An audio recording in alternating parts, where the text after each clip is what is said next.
Saya memohon maaf yang sebesar-besarnya. Saya tidak sengaja merusaknya karena kecerobohan saya. Kecerobohan, Anda bilang? Manik mata Daniel sedikit melebar.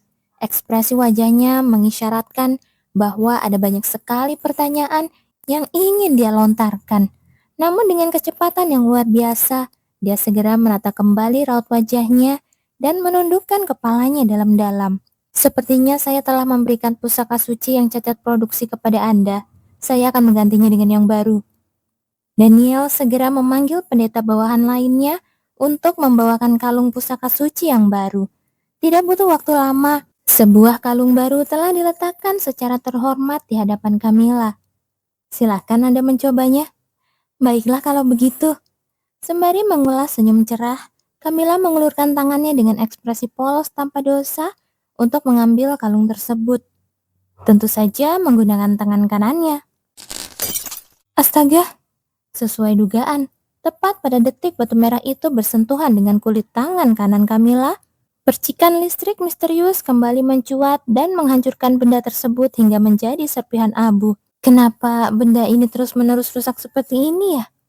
Berbeda dengan Camilla yang hanya memiringkan kepalanya dengan gestur heran yang santai, sepasang mata Daniel tampak terbelalak lebar karena tidak mempercayai penglihatannya sendiri. Dia bergegas memerintahkan bawahannya untuk membawakan satu kalung lagi. Mengingat kalung ini adalah benda langka yang hanya bisa didapatkan setelah menggelontorkan dana donasi yang sangat fantastis, tindakan Daniel saat ini menunjukkan bahwa dia sama sekali tidak peduli lagi dengan kerugian material demi memuaskan rasa penasarannya. Aduh, namun hasil akhirnya tetap sama persis tanpa ada perubahan. Tampaknya takdir saya memang tidak berjodoh dengan kalung relik suci ini. Sepertinya memang begitu. Mendengar jawaban Daniel yang sempat tertahan satu ketukan karena syok, Camilla mengembuskan nafas pendek seolah merasa sangat kecewa. Namun berbanding terbalik dengan ketenangan yang dia tunjukkan di permukaan, tanpa sadar, jari jemari tangan kirinya bergerak perlahan mencengkeram ujung jubah baju milik Arsian yang duduk tepat di sisinya. Hal itu karena ujung-ujung jarinya mulai bergetar hebat menahan gejolak emosi. Ternyata benar, batu merah jahanam ini memang memiliki fungsi magis yang berkaitan dengan proses ekstraksi atau penjarahan jiwa manusia. Apakah ini nyata? Artinya, seluruh petinggi di istana keuskupan ini juga bersekongkol dengan kelompok sesat tersebut. Fakta bahwa Daniel memberikan kalung ini kepadaku secara pribadi mengindikasikan bahwa aku juga telah ditetapkan sebagai target pembunuhan mereka berikutnya. Camilla mencengkeram ujung jubah Arsian dengan jauh lebih erat. Jika dia tidak meluapkan ketegangannya pada suatu benda saat ini, dia takut ekspresi wajahnya akan runtuh dan membeberkan kecurigaannya di depan Daniel. Arsian tentu dapat merasakan getaran halus yang disalurkan oleh jemari Camilla pada pakaiannya. Namun, pria itu memilih untuk tidak melayangkan pertanyaan atau mengusik ketenangan Camilla. Dia juga tidak mengarahkan niat membunuh ke arah Daniel, sosok yang jelas-jelas menjadi pemicu dari getaran ketakutan Camilla saat ini. Dia hanya tetap mempertahankan posisi duduknya yang tegap, mengawasi setiap gerak-gerik dan perubahan mikrokosmos pada tubuh Daniel menggunakan sorot mata yang tajam dan tegas. Seolah-olah dia tidak akan membiarkan pria itu melakukan tindakan mencurigakan sekecil apapun. Dalam waktu dekat, saya pribadi yang akan merancang dan membuatkan kalung suci baru yang khusus untuk Anda, Nona. Jika demikian, tentu saya akan menerimanya dengan senang hati. Camilla bangkit berdiri dari kursinya tanpa melepaskan senyuman formalitas dari bibirnya. Namun, langkah kakinya yang hendak menuju ke arah luar mendadak terhenti total di tengah ruangan. Meskipun logika berpikirnya menuntut agar dia segera meninggalkan tempat terkutuk ini setelah memvalidasi seluruh kebenaran, sepasang kakinya terasa terlampau berat dan enggan untuk melangkah pergi. Pada akhirnya, dia membalikkan tubuhnya kembali, menatap lurus ke arah Pendeta Daniel. Pendeta Daniel? Ya, Nona Camilla, ada yang bisa saya bantu? Jika diperbolehkan, apakah saya bisa meminta izin untuk menjenguk anak-anak itu sejenak? Anak-anak? Anak-anak yang berhasil dievakuasi dari kediaman Viscount Orleans tempo hari. Saya mendengar kabar bahwa saat ini Mereka sedang menjalani perawatan medis intensif di kuil ini. Dia tidak bisa mengabaikan masalah ini begitu saja.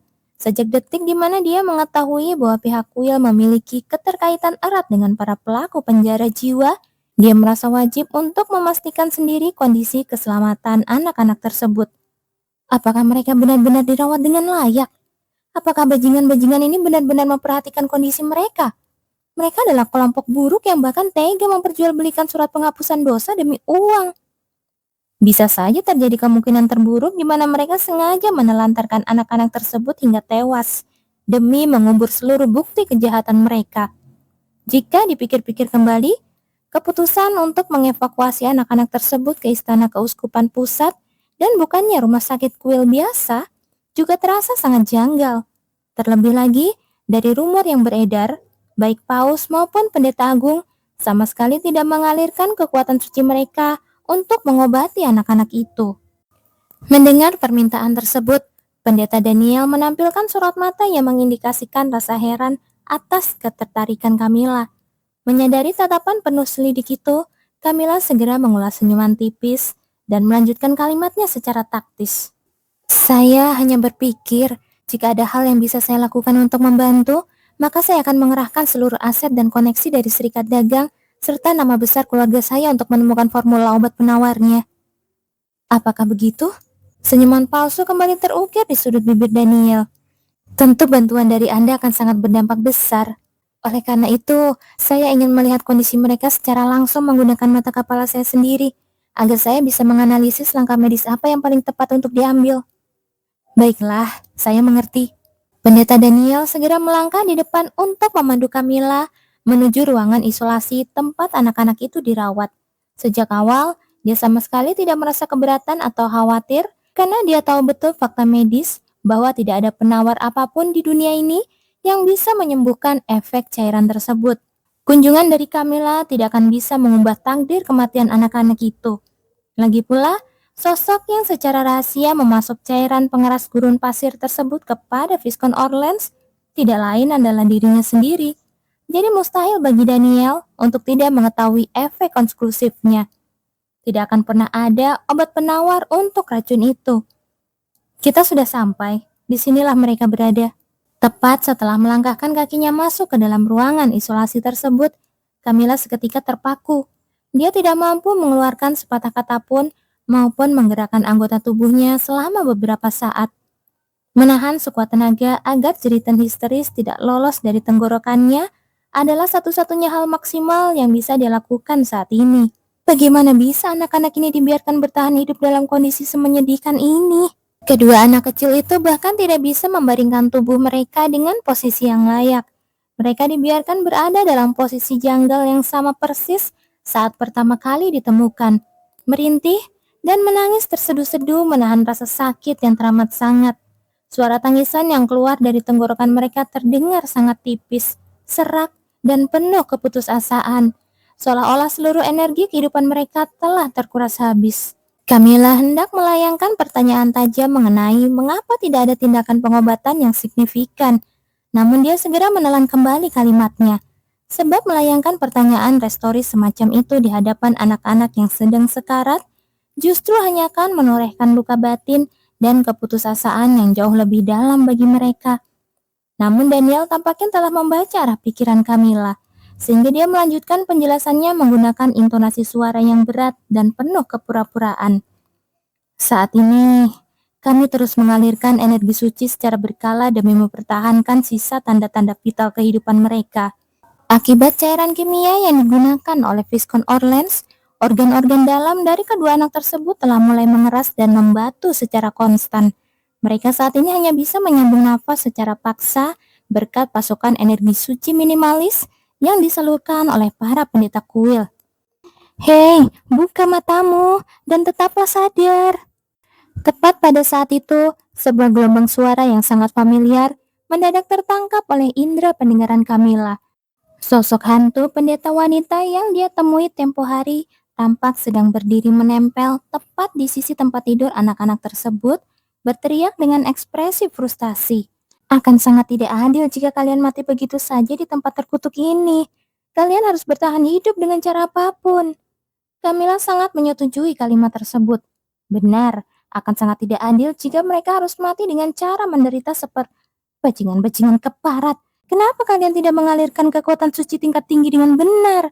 Kalian semua sengaja kan membiarkan anak-anak tidak berdosa ini mati secara perlahan? Sengaja membiarkan mereka mati?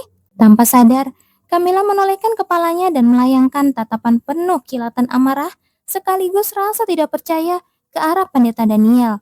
Menyadari Daniel menampilkan raut wajah heran yang bingung atas perubahan drastis pada gesturnya, Camilla dengan cepat memalingkan kembali wajahnya ke arah depan.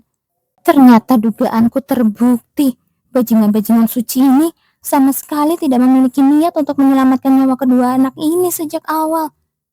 Seandainya saja aku bisa menggunakan seluruh kapasitas kekuatan suciku yang asli dengan bebas. Sialan. Mendengar kalimat tak terduga yang lolos dari mulut hantu pendeta tersebut, sepasang manik mata Camilla seketika melebar sempurna. Sebuah kilatan ide yang berbahaya mendadak melesat di dalam benak Camilla.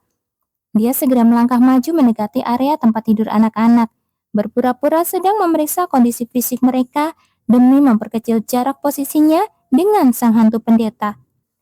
Setelah memastikan jarak mereka sudah cukup jauh dan kalimatnya tidak akan bisa tertangkap oleh indera pendengaran Daniel, Camilla menggerakkan bibirnya secara sangat tipis dan berbisik lirih. Apakah Anda benar-benar memiliki metode untuk menyelamatkan nyawa anak-anak ini? Mendengar pertanyaan lirih tersebut, hantu pendeta wanita itu spontan mengedarkan pandangannya ke sekeliling ruangan dengan ekspresi bingung. Dia mengira Camilla sedang berbicara dengan orang lain yang berada di dekat mereka. Namun begitu dia menyadari bahwa sepasang mata Camilla sedang mengunci pergerakannya secara presisi dan fokus, kedua mata hantu tersebut seketika membelalak lebar. Jangan-jangan kamu bisa melihat? Benar, saya bisa melihat Anda. Jadi tolong berikan jawaban Anda sekarang tanpa membuang waktu. Camilla memotong kalimat klise yang hendak dilontarkan sang hantu dengan intonasi mendesak. Dia butuh kepastian apakah sosok roh di hadapannya ini benar-benar memegang kunci keselamatan bagi kedua anak tersebut. Memahami urgensi situasi yang sedang mereka hadapi, hantu pendeta itu tidak lagi membuang energi untuk mengekspresikan rasa terkejutnya. Tatapan matanya beralih kembali menatap kedua tubuh anak yang membatu di hadapan mereka. Tubuh mereka masih memberikan respon biologis terhadap pasukan energi suci.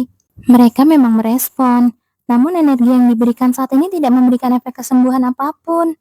Maksudku bukan energi suci kelas rendah dan menjijikkan yang sedang disalurkan oleh tikus-tikus kuil itu. Sejak awal, saat hantu ini dengan santai memanggil sang paus dengan sebutan anak kecil, Camilla sudah menduga bahwa sosok roh ini pastilah bukan merupakan pendeta wanita biasa pada masa hidupnya. Apakah jenis energi suci yang dia memiliki formula atau tingkatan yang berbeda? Persetanlah dengan latar belakangnya. Saat ini bukan waktunya untuk menimbang-nimbang silsilah ordo keagamaan.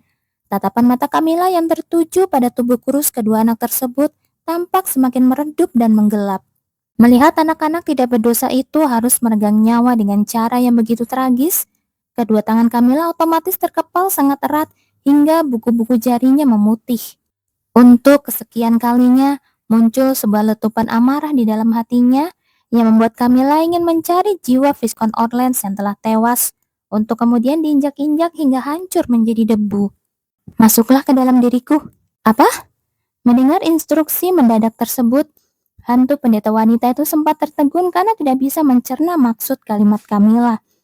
Menatap dahi sang hantu yang berkerut dalam, Camilla mengulangi kalimatnya dengan penekanan yang mutlak. Aku bilang, aku akan meminjamkan tubuh fisikku ini kepadamu. Apa kamu sudah gila? Tentu saja Camilla sadar akan resiko dari keputusannya. Belum ada jaminan atau bukti sahih apakah kapasitas kekuatan suci yang dimiliki oleh roh tersebut bisa tersalurkan secara sempurna melalui medium tubuh fisiknya atau tidak. Namun melihat penderitaan anak-anak yang berada di depan matanya saat ini, logika berpikirnya menolak untuk mencari opsi aman. Selama ada peluang keberhasilan, meskipun hanya 1%, dia wajib untuk mencobanya. Cepat masuklah.